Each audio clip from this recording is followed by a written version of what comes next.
I shared this on my Instagram page yesterday about 3 states consider bills to ban discrimination based on hair texture or style. And we're going to get into this shit. If you're not following me on Instagram, the link's in the description box at TeamRob5. And with the way I be posting, you might as well go ahead and follow at TeamRob6 too, because these motherfuckers, they be on me. Alright? I'm going to read through this article, and we're going to get into this hair discrimination they got going on. It says, in just 1 week, 3 states around the nation, Washington, Minnesota, and Colorado, introduced or advanced bills that would ban hair discrimination. The bills are part of a national effort known as the Crown Act, which stands for Creating a Respectful and Open World for Natural Hair, and seeks to ensure protection against discrimination based on hair texture and protective styles. The activity around these bills comes shortly after director Matthew A. Cherry won an Oscar for his short film Hair Love, or a story about a black father trying to do his daughter's hair. In his acceptance speech, Cherry pushed for the Crown Act to be passed around the nation. The Crown Act is already law in California, New York, and New Jersey, and at least 22 states are considering legislation. Now, as I read through that, what you need to understand is there's only 3 states. 3. Not even double digits. California, New York, and New Jersey. 3. This is the same nation that y'all swear love y'all. These are the white folk y'all swear love y'all, that love everything about y'all. Y'all look up to these people even though they're being fucking racist towards you at all times. Black people are still facing hair discrimination. And what a commenter left in the comment section that I thought was some intelligent ass comment.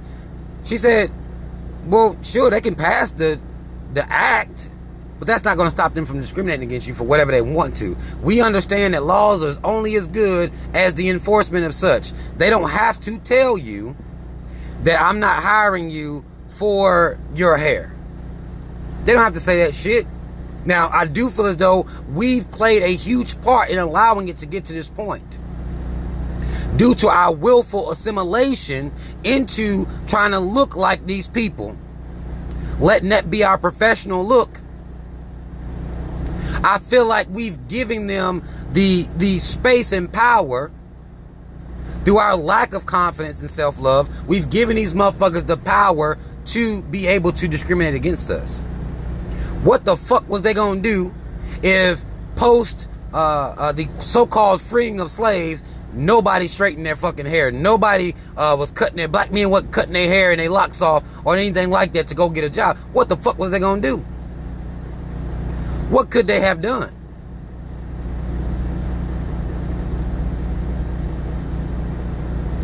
I posed that question before and people get mad at me, because a lot of the stuff that they're able to do is reinforced because we have enough black people who are willing to assimilate.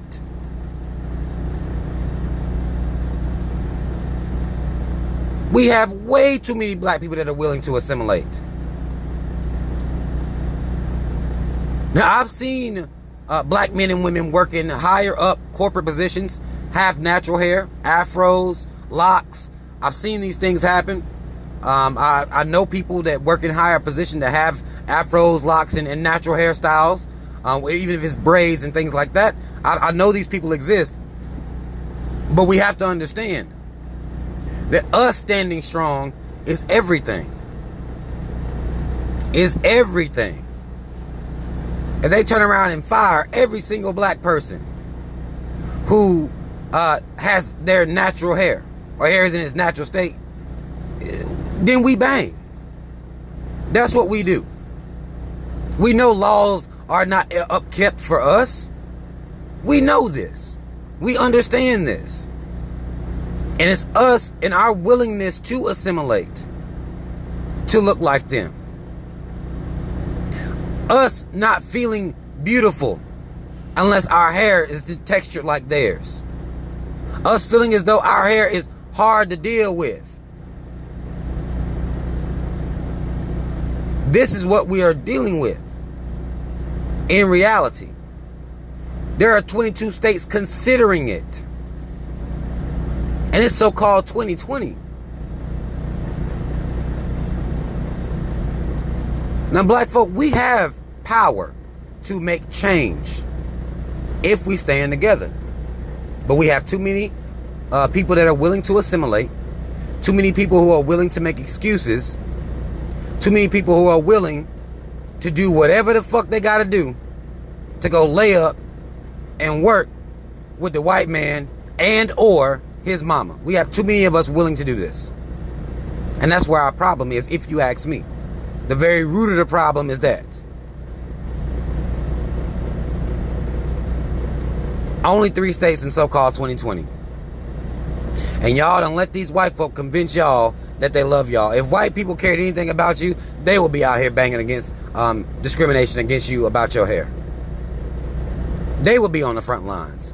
But you can't never find them motherfuckers, can you? Y'all done did y'all's interracial dating. Y'all fucking them at alarming rates. Y'all doing all this shit.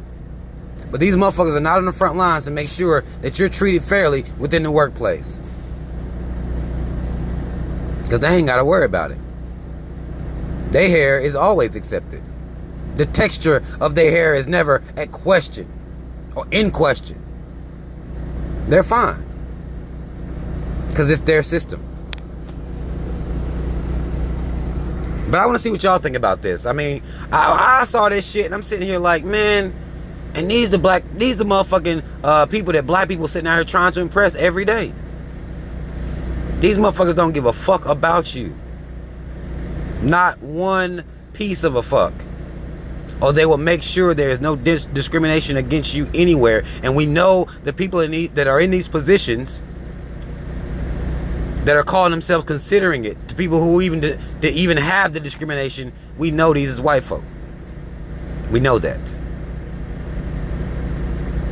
We know that. But shout out to the father who created, or the director. I don't actually know if he's an actual father, but it's a story about a black father trying to do his daughter's hair. Shout out to him for exposing that. I know as far as fathers are concerned, you know, we get accolades for even just combing our daughter's hairs, and I have an issue with that. I don't feel like we should be getting praise for combing hair. I don't, you know, it's not difficult. I do it. I've been doing it. It's not hard. We like to make it like it's hard, make it like it's a struggle, but it's really not. We just gotta have a skill set. That's really what it takes. Fathers and mothers need to have a skill set instead of turning around and saying it's too hard and then ruining our children's hair, straightening our children's hair, killing our children's hair, whether it be through straight and comb or goddamn chemical. But still, respect to Matthew A. Cherry. Now he won an award, you know, that y'all know, that's trash. I mean, why the fuck is the what did he win? Let me make sure. Let me go back. Win an Oscar. Why ain't all the white folk that are voting for Oscars, why aren't they going to fight the discrimination against natural hair? What's the point of giving a black man an award for that? Fuck that.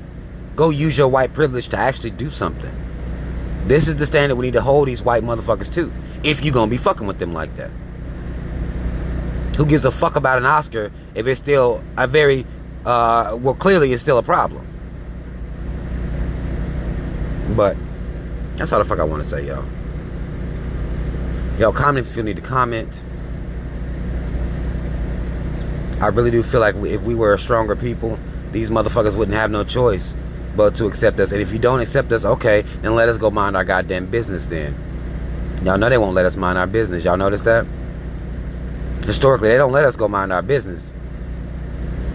So I feel as though if we stop assimilating, them motherfuckers will come to us wanting to bargain. I really do feel like that. We should be stronger in our resolve. But But shout out to all the natural women out here. Let me go ahead and say that too while I'm in here. Shout out to all the natural women, all the women who, have watched videos of mine over time about natural hair and got power from that, and decided to be natural because of what I was talking about and what I'm saying and the message that I'm pushing. Mad love to you for not getting angry and understanding and looking at the psychological damage that you have been under, even down to the defenses, to wear this weave and all this bullshit. Like, it's just, I really, really appreciate y'all women. I really, really do. The ones that actually hear me, the ones that listen to me, I really appreciate y'all, and mad love to you. But y'all, follow me on social media. Links to follow me everywhere is in the description box. Like, share, subscribe, hit the notification bell. If I haven't said it already, I might have said it already, but even if I didn't, y'all do it big, goddammit. Put me out there. And shout out Team Rob. Y'all already know what the fuck it is. I'm out.